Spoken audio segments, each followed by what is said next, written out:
Hello and welcome to another video from Armoury Antiques and Militaria and our YouTube channel. Welcome back to the channel, ladies and gentlemen. So what do we have for you today? Well, first of all, I'd like to say thank you very much to all of our subscribers, the people that buy us a coffee, for appreciation for the videos that we do, which is very much appreciated. So thank you to you guys.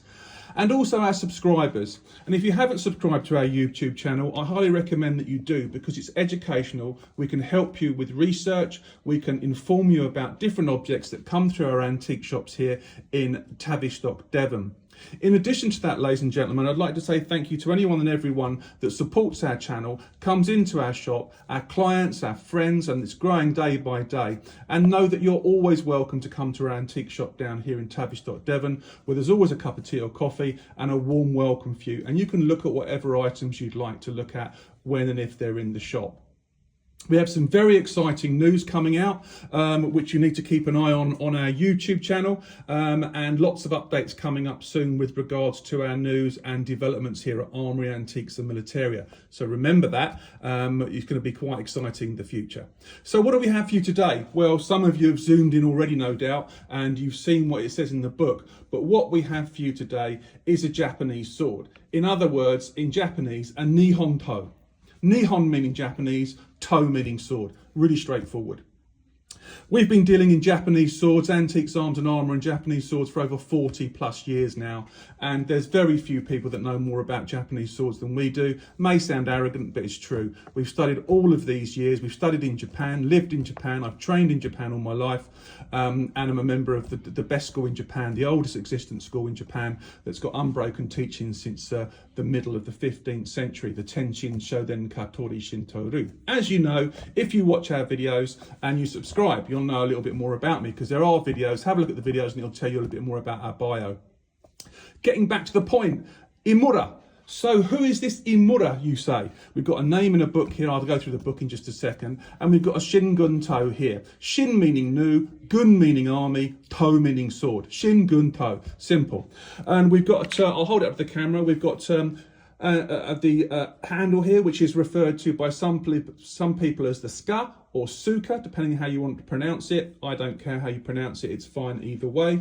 And we've got the ska ito here, nicely in really nice condition with the manuki underneath. The manuki are these decorative sort of flowers underneath the binding, which were there originally in antiquity to improve the grip with the sword, and they've become more artistic as the years have gone on. Nice same underneath the binding. Same is just ray skin shark, same genus, and used universally throughout the world.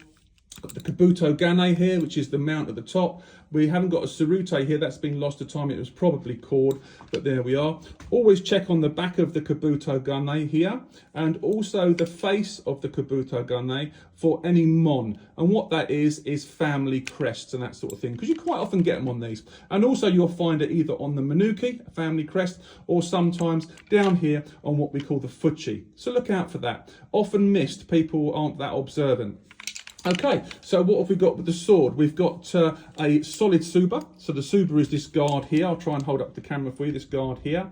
This one's a solid example with the separ underneath. When I strip it down, I'll show you it all. And then we've got the fittings on the scabbard. Got a black scabbard on this one. And all the fittings, as you can see, on the saya. Saya simply means scabbard in Japanese. Okay, so what I'm going to do, I'm going to strip it down, okay, and I'm going to bring you back. Okay, so welcome back. So we've got the sword stripped down now, as you can see, and we've got it down to its constituent parts. So we're going to go through it. So we've got the ska or suka here, as I've said already, in really nice condition. And if you see it's quite shiny, that's because it's been handled and polished over time when someone's been holding on to it during the war. Nice single makugi hole there, makugi ana hole there in the ska. Really nice condition because it's not been cleaned. It's an early one as well. We can tell that because of the quality of the fittings and the fit and finish. So it's nice to see that. Also the same, the ray skin, shark skin, whatever you want to call it, has large nodules at the top, which is a premium cut from the ray when the skin is taken. So that's nice to see. So nice and original. The Fuchi, as you can see here, has a hole in it, and that's because we've got the retaining button that goes into the scabbard, which is missing on this example, but we've got original ones here in the shop and we can always replace those. When you take this off, you'll often find you've got obviously the wooden core, and then you might find, if you look carefully on the face of here, Japanese characters in pencil or ink. We often see those on these fittings, and if you've got koishins or mantetsus, depending on which ones you've got, quite often, which a lot of people don't know, you'll find they've got steel inserts which run all the way under here on both sides. Now there's a good reason for that, because koishin mantetsus and mantetsus were used very much so in China in the 30s and leading into World War I. They were used extensively because don't forget, China was a sword-based culture as well, and swords were often used against the Japanese, and the Japanese liked to use their swords. And what you found was, quite often when you're using a sword like this, the handle will break. Quite often with the extreme pressure that's exerted onto the blade when you're actually using it. I know that as a swordsman. If those of you don't, perhaps you've learned something, but it breaks quite often. And quite often you'll find shingunto that have broken handles.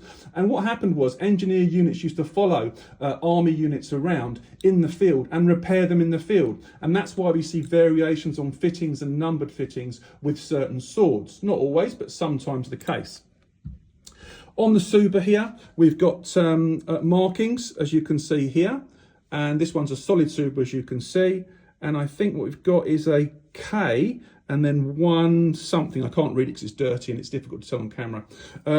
Plain on the other side, nice unclean condition, that particular example. And if we look at the die sepper, die simply means large. You'll often find these numbered as well, or with scratched markings for assembly when they were put together.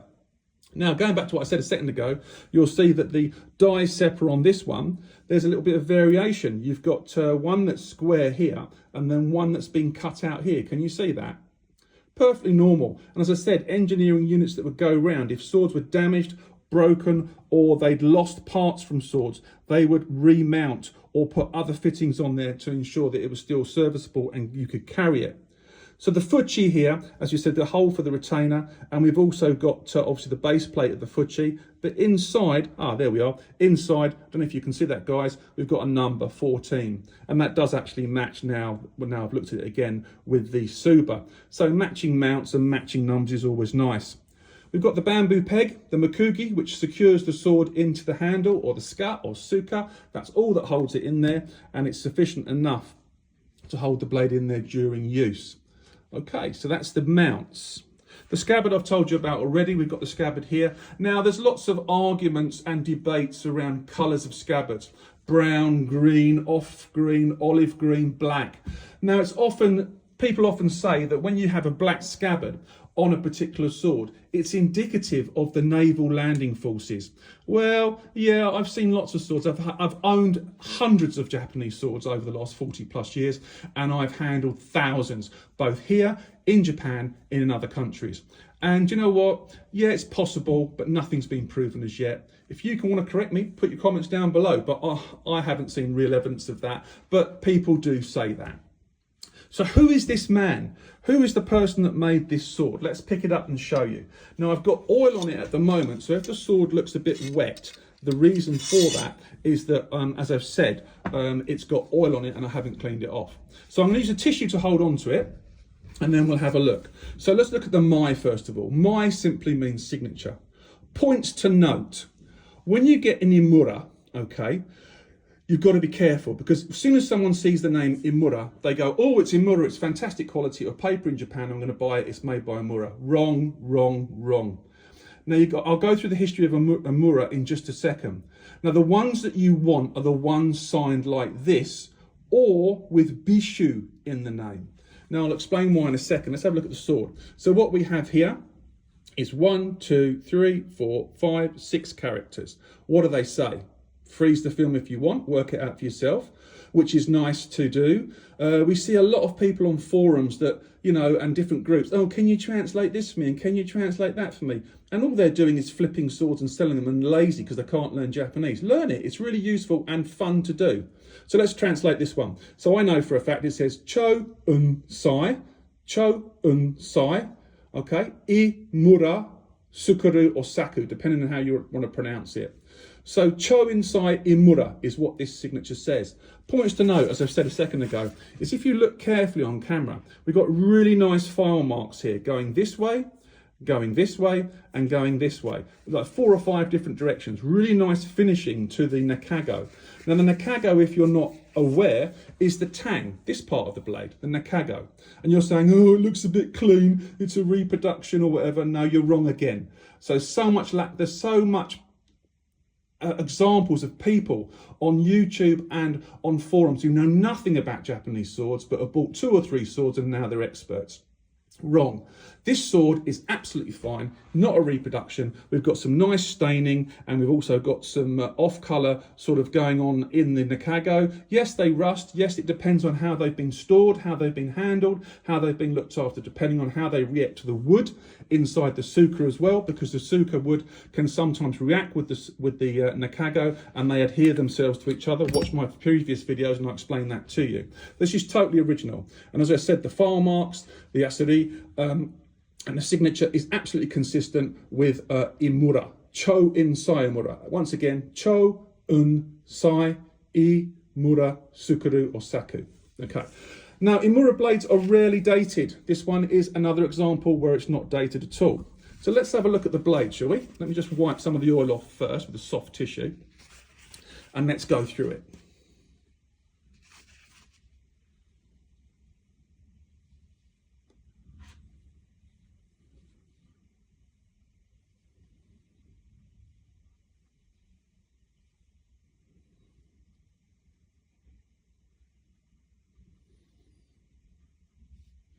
Now I'll try and get this in shot for you guys. It's not that easy. What I'm trying to show you here is the yakuba and the hamon, the wavy and cloudy edge, the hardened edge, and also trying to highlight to you the martenasite crystals that are formed on the edge of the yakuba, which are really indicative of hand-forged swords during this period and other periods. Typical workmanship of Emura, really nice. Turn back in the boshi and kisaki, tempering is perfect here and quite attractive. You might notice there's a little flea bite here, just here where there's a little chip, so minor. People get so hung up on small chips. I would say to them, get a grip. It's tiny, it doesn't go all the way through the yakuba, but it's perfectly fine and consistent with use and the carry of a Japanese sword during this period. Nice finish on the other side, good geometry. Move it along for you to show you the yakuba. Scratching here is typical on the sides of the blade, typical of a swordsman that's used a sword. In my school, the Tenshin Shoden Katori Shintoru, we often block with the back, the mune, and the sides of the blade. Totally consistent with the swordsman's use of a Japanese sword. Does make me laugh, these reenactors and these people on YouTube that put rapiers against someone with a Japanese sword. It is quite comical because when you watch it, and if you know what you're talking about, excuse me, it's hilarious because what you've got is one of these guys that maybe belongs to an organisation in this country or abroad, HEMA and that sort of thing, and they're all experts, aren't they? And they've got a guy with a Japanese sword who does kendo. Kendo has nothing to do with traditional swordsmanship. The whole ethos of kendo and the way they use their shinai and the swords is totally wrong in relation to how a Japanese sword is used. And you can argue with me about that all day long, but I'm right. And so it's ridiculous to see these videos and to take any note of them. Swordsmanship in the real world, at a real school, like the Tenshin Shoden Katori Shintoru, which is the only school in Japan where the emperor visits twice a year and is a cultural national asset and also unique in Japan. Yeah, unique means only one, okay? So that's the only school in Japan that has that status, unbroken teachings since the 15th century. So yeah, we know what we're talking about and the use of swords, so it does make me chuckle. So much ignorance out there, guys, and assumptions, and people believe this stuff, you know? Anyway, the Emura, really lovely yakuba on it, good hamon, good activity here, especially when we talk about the crystals, the martenasite crystals, which are the carbon crystals, the hard crystals that, you know, accumulate during the forging process, and a really nice example. Okay, let's pop that back on the stand for a second so we don't cause ourselves any injury. Okay, so you saw me initially when I took the sword to show you, I took the habaki off of the blade. Now the habaki is simply a collar that secures the sword into the scabbard. Sometimes you'll find numbers or numerals on the back here for assembly numbers, and these come in different varieties. You get silver covered ones, copper and brass ones like this, all sorts, and they're actually very, very skillful in how they're made, excuse me. Yeah, interesting objects. If you think these are easy to make one yourself. Really, really skillful work, and very, very difficult to make them fit like this. So yeah, if you ever assume that things are easy to do, yes, things that look easy to do are often very, very difficult to do. So try and make one yourself and you'll see just how skillful it is to make something like this that fits so well. So who is this guy Emura? Well, some of you will know this name, some of you will have swords in your collection. And here's a good book that's out of print now. Most people have got this on their bookshelf. The Oshigata book, Modern Japanese Swordsmiths, 1868 to 1945, by John Scott Slough. There's a softback like this one, and there's a hardback, a blue-bound one as well you can get, but they're getting really expensive because they're not printed anymore. Useful reference, but not exhaustive. Not every swordsmith's in here, but it's useful for a generic reference to find general swordsmiths and a little bit of information on them. So yeah, useful. So if you turn to page 28, you'll find here he is, Emura. And you'll find that there are a couple of signature or 3 different signature variations. Now, I warned you before about many people will have Emuras like this, Emura Saku, all right, Emura Saku, 3 characters. We see loads of those, okay? And then you've got other signatures like this one over here, Toshu Cho, Unsai Emura Saku, and also you've got made for the request of on the other side. So this is a little bit more unusual. So Oite Tomioka Shi Motome. So literally in answer to request by Mr. Tomioka. So it was made for a presentation. You also get ones that are signed Bishu Chounsai Emura. And what it says here is Emura began learning the art of art forging and polishing swords as a hobby. He became the director of Okayama prison and utilised prison labour to help him produce swords for the war effort, which we know is true. The inmates assigned to polishing received their training from Emura and Yoshikara Tsunejiro. Swords found with the Bishu added to the mai, or the signature, were made at the prison during the period of his career. So there's some variations. Now, in my opinion, and it is my opinion, Bishu signed Emuras are made by him and at the prison, but every sword must be judged on its own merit. So that's a starting point. Also, when you get full mais or signatures like this, Cho, Un, Sai, Emura, Saku, and you look at the file marks on the Nakago, and you look at the quality of the finish, and then most importantly, you look at the blade and judge the blade individually of whether or not it's tamahagane or whether it's not hand forged. That's how you make your decision on what you have in your hand. Is it simply a sword made by Emura in the factory at Okayama prison, or when he left by one of his students and he simply signed it? Now, most of the time what you find is the characters Emura Saku, 3 character signatures, are all student made pieces. They're not made by Chounsai Emura. They're simply signed at the end by him. All right, so be very, very careful and judge each blade on its own individual merits. However, this sword, in my opinion, my professional opinion as a professional antiques arms and armour dealer and knowing about Japanese swords, was made by Chounsai Emura, okay? It's got all the characteristics of a hand-forged tamahagane blade. It's probably a special order for a senior officer at that time, and it's beautifully signed, beautifully made, and will paper in Japan. We would guarantee that. It's absolutely stunning. And of course, we're going to get people out there that might disagree. And that's fine, you can disagree, but we're right. And we've been doing this a lot longer than most, and we know a lot of people out in Japan, and we've studied very hard when it comes to Japanese swords or Nihonto. So we don't say things lightly. Now, Chounsai Emuras are quite short generally, and what I mean by that is the length, the overall length of them. Now, because a lot of people like to use swords, perhaps in their practice or whatever else, they like to get things like a Nagamitsu, a Chounsai Emura, maybe a Koishin, but they're all too short generally. Very rarely do you get them over 28 inches. So let's see what we got here, shall we? get the tape measure, the old trusty tape measure. Overall, that includes the nakago down to the tip of the blade is 34 inches. Now, the important thing for swordsmen and people that like swords they can use is the cutting edge, the nagasa. So from here, the hamachi we call this, all right, where the blade starts, to the actual point of the kisaki, how long is it? I bet you it's quite short. Yeah, 26 inches. If we're talking centimetres, we're talking 66 centimetres. So typical of Emura to make shorter blades.